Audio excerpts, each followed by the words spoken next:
Hey everyone, I wanted to do something a little bit different. What happened a week ago, I went to the theater to see this movie called It Follows, and I thought it was absolutely brilliant, and I wanted to talk about it. But being that it's just in theaters, I can't really do an episode on it, and honestly, the movie's so new, I don't want to spoil it.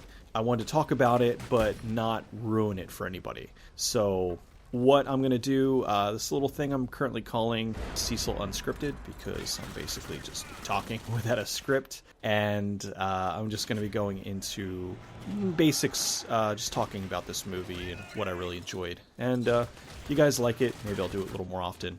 So I'm playing Clive Barker's Jericho in the background, which is an awesome squad-based supernatural shooter that got way too much hate when it first came out, and still just gets a lot of hate. And it is such a fun game. It's a shame that it tanked. It tanked really bad. So, on to It Follows.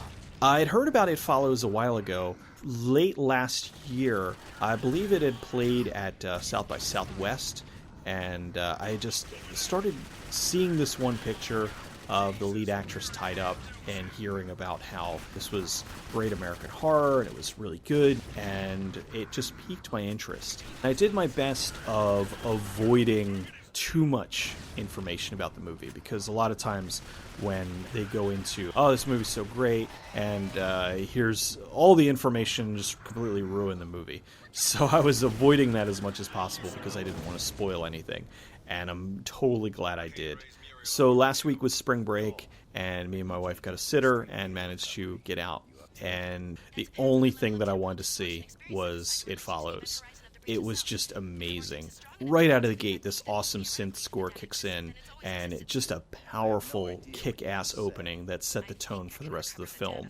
Because the movie is harkening back to the old days of more of the like Halloween kind of horror films, it is a very slow burn, but it builds and it does ramp up at the end. The gradual increase was perfect. It just upped the creep factor, and it just kept getting more and more uncomfortable until finally the end. It was just awesome. The score was outstanding. It was this synth score called Disaster Piece.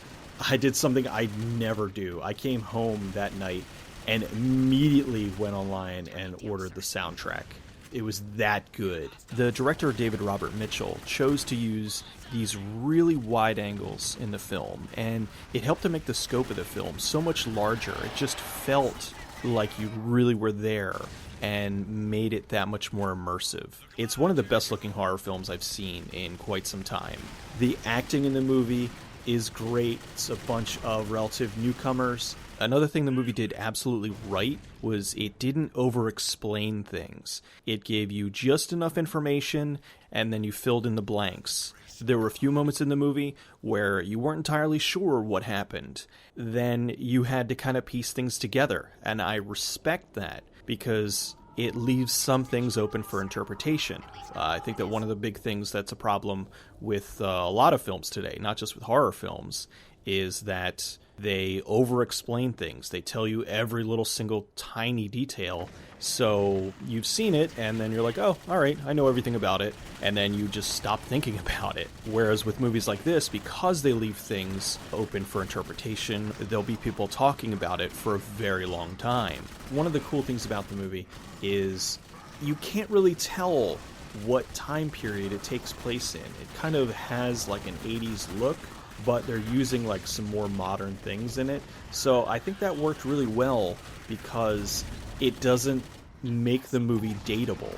Like, you can't really say, oh, well, this is obviously set here, this is obviously set here.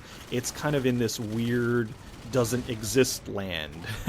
It kind of has like this dreamy feeling to it, which had to have been intentional because the director was talking about how he had the concept for the movie came from a recurring nightmare that he had. It's not boo scary, it's not stuff jumping out of the screen. It was story and tension and creep factor. They explained the basics, and then it just got creepier and creepier and creepier. and it was perfect. Everything worked. As I always state as one of my signs of an excellent film, if you can't stop thinking about it. There were days going by where I'm sitting and I was just thinking about different aspects of the film, coming to realizations of things that didn't hit me at the time. Oh, that was this, and oh, that person was, it was excellent, and I loved that. But the cool thing was, the movie, it opened, and it did very well. Word of mouth was going, and something that hardly ever happens, for its second week in theaters, they added theaters. For a small R-rated film with no really big stars and not a particularly large ad campaign, for word to get around and for this to get out there and for it to do so well that they actually added theaters, that's outstanding. I could not be happier. So glad this movie's doing well. I hope that some studios take note of this, because the movie also, it only cost $2 million.